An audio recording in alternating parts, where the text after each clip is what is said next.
Finisher Shamim entertainer, 4 ছক্কায় সবাইকে মন্ত্রমুগ্ধ করা power hitter প্র্যাকটিসেও সতীর্থদের আনন্দ দেন, মাতিয়ে রাখেন।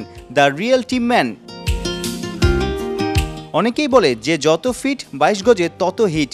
লক্ষ্য এশিয়া কাপ রাঙানো। মাঠের অনুশীলনে ফিরেছেন টি-20-র ক্রিকেটাররা। লঙ্কায় সিরিজ জয়, পাকিস্তানকে এই মাঠে নাস্তানাবুদ। টানা খেলা আর জোড়া সাফল্যের পর 12 দিনের ছুটি শেষে ফিটনেস ট্রেনিংয়ে টাইগাররা। ট্রেনার নাথান কেলির ক্লাসে ঘাম ঝরিয়ে ক্লান্ত ওরা।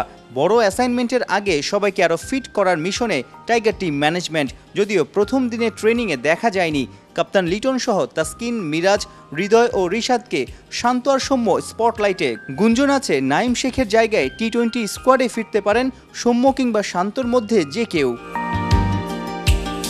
মিরপুরের শেরেবাংলায় সপ্তাহখানেক চলবে ক্রিকেটারদের ফিটনেস ট্রেনিং।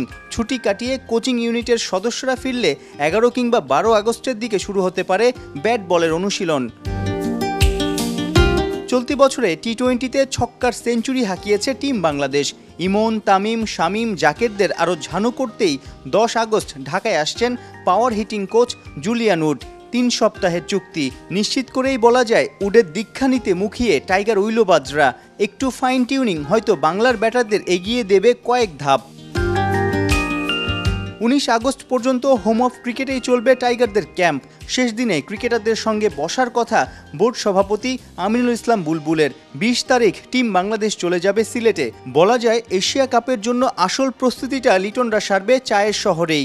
নেদারল্যান্ডসের বিপক্ষে 3 ম্যাচ খেলেই চলে যাবে মরুর বুকে এশিয়া কাপ মাতাতে।